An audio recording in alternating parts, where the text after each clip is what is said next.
But a few words from me on the Antiques Roadshow, a venerable hit TV show that millions of people have enjoyed every weekend for as long as most of us can remember. It's one of those enduring success stories, and nothing to complain about here. We've been talking about a lot of tawdry programmes, Naked Attraction, Big Brother when Russell Brand was on it, and so on and so forth. Even Married at First Sight, all horrible programmes, nasty programmes. Nothing wrong with the Antiques Roadshow. Everybody turns up, oh, you know, I got this in my attic, I'll show it to an expert, and we're all waiting for that moment, you know, where the expert goes, oh, you found this in your attic, it's worth 50,000 quid. Oh, yeah, brilliant moment. You know, we love all that. However, what's happening now is that typically for the BBC, for the right-on woke BBC, the Antiques Roadshow is becoming the Antiques Guilt Trip. So now when you take your family heirloom down for Fiona Bruce and the experts to take a look at, they're going to hit you with colonial concerns.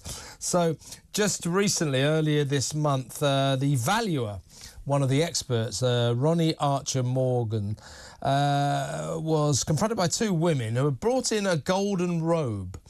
It was given to their grandfather, who worked in the colonies, and it was given to him by the Ethiopian Emperor Haile Selassie. The garment, which Ronnie estimated was worth between £4,000 and £5,000, was a present to these ladies' granddad. Their granddad was called Sir Harold Kittermaster. And he was the governor of British Somaliland in the 1920s. Anyway, Ronnie Archer-Morgan, full of moral indignation, said, "So, if there's a call for these things to be repatriated, would you be happy to do that?" No, they wouldn't. It's a family heirloom. It was given to their granddad. You know, what's that about? Well, why are they doing this? You know, a visit to Powys Castle in, near Welshpool in May had Fiona Bruce fretting about Britain's difficult colonial legacy. She examined a collection of from the Robert Clive collection, the governor of India, wasn't he? And he talked about the controversial history and so on and so forth. So virtue signalling has entered the fray with Antiques Roadshow. So you now don't just get a valuation on that thing you've had in the corner of the living room for 20 years. You get a moral lecture on whether or not you should give it back to the colony from whence it came, or the former colony.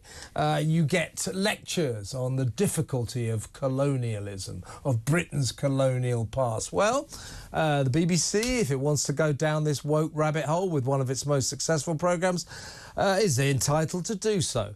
But let me tell you, the Antiques Roadshow, if it carries on like this, will become an antique itself.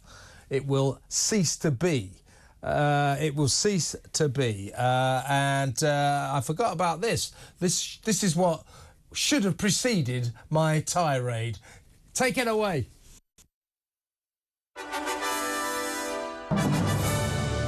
The world of woke.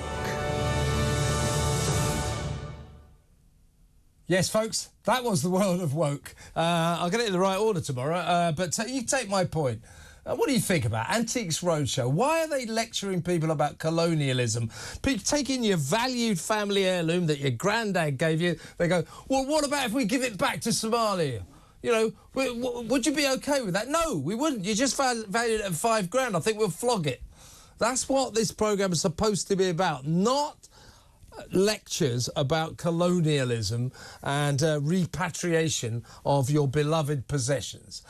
Carry on like that, Antiques Roadshow will become a television antique no longer in existence, which would be quite sad, would it not?